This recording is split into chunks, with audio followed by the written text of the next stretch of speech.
इसके अंदर मैं आपको बता रहा हूँ, अगर आप स्कार्टिंग बॉर्डर लगाते हो तो इसके पहले इस बात को जान लेना, अगर आप नए आदमी हैं तो बिल्कुल बात को पूरा समझना। अगर बात को आप पूरा समझ जाते हो तो मैं आपको बता रहा हूँ कि आप बिल्कुल सही तरीका से आप काम कर सकते हो, क्योंकि स्कार्टिंग दीवारों से अपने आप ही निकल जाता है।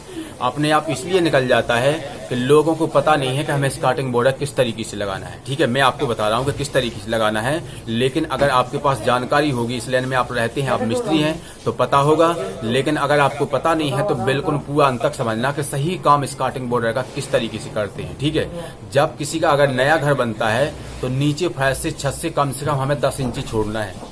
नीचे फर्श से हमें कम से कम 10 इंची छोड़ना है। उसके बाद ही हमें पेंट पीओपी कुछ भी करना है, क्योंकि पेंट पीओपी के ऊपर अगर हम स्कार्टिंग बॉर्डर लगाते हैं सीमेंट से तो वहां से अपने आप ही दीवार से निकल जाता है, अपने आप ही दीवार से निकल जाता है। ये बिल्कुल देखा हुआ बात है ये। ठीक है, लेकिन कभी अगर आप पुराने घर में काम करते हो, ठीक है, और नीचे तक अगर पेंट होता है और जहां तक स्कार्टिंग बॉर्डर हमें लगाना है वहां तक पहले नीचे का फर्श बनाने के पहले टाइल्स पत्थर कुछ भी लगाना है, उसके लगाने के पहले आपको वहां तक पेंट निकालना है, वहां तक आपको पेंट निकालना है। अगर कच्चा प्लास्टर होता है तो आपको बिल्कुल पूरा प्लास्टर निकाल के आपको नया प्लास्टर अपने तरीके से करना है, सही तरीका से सीमेंट मिला के। उसके बाद आपको नीचे का फर्श बना के और फिर उसके बाद आपको स्कार्टिंग बॉर्डर लगाना है। ठीक है, आपको प्लास्टर के ऊपर आपको स्कार्टिंग बॉर्डर लगाना है, लेकिन आपको पुराने घर में कहीं भी आपको इस तरीके से काम करना है तो पूरा पेंट निकालना है। अगर प्लास्टर मजबूती से होता है तो आपको पेंट आपको उसको जरूर निकालना है। ठीक है, आपको छेनी हथौड़ा से आपको टक मार के बिल्कुल पूरा पेंट निकालना है।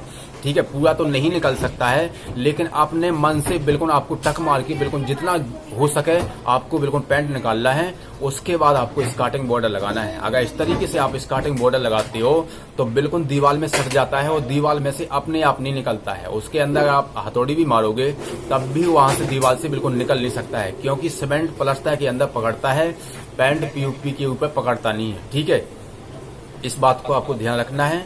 बस मैं इसके अंदर यही कहने वाला था, इसके अंदर मैं यही कहने वाला था। मुझे विश्वास है कि आप समझ गए होंगे, मुझे विश्वास है कि आप समझ गए होंगे। लेकिन अगर आप समझ जाते हो, अगर इस तरीके से आपको जानकारी प्राप्त करना है और ज्यादा आपको जानकारी प्राप्त करना है, आने वाले समय में आपको जानकारी प्राप्त करते रहना है टाइल्स के बारे में कि किस प्रकार से काम होता है, तो आपको चैनल को सब्सक्राइब करना होगा और बेल आइकन को प्रेस करना होगा। जितना भी इस चैनल पर मैंने वीडियो डाला है, अगर आप नए आदमी हैं पूरा देख लोगे तो मैं आपको बता रहा हूँ कि आप एक अच्छे मिस्त्री बन सकते हैं। आपके पास जानकारी हो सकती है, क्योंकि जानकारी जिसके पास होती है, आज अगर कोई जानकारी लेता है उसके बाद सालों बाद, एक महीने बाद, 2 महीने बाद, 3 महीने बाद उसके जीवन में कोई काम आता है और जब वो काम करता है तो उसको ध्यान रहता है कि वो काम हमें कैसे करना है, वहां पे हमने कैसे सुना था, कैसे देखा था। अगर आप मिस्त्री के पास में रहते हो, अगर मिस्त्री को आप देखते हो, ठीक है, और आने वाले समय में कोई आपके सामने वैसा काम आता है तो आपको पता रहेगा कि वो काम हमें किस तरीके से करना है, तो आप उस तरीके से वो काम कर सकते हो। इसके अंदर मैं यही कहने वाला था, इसके अंदर मैं यही कहने वाला था।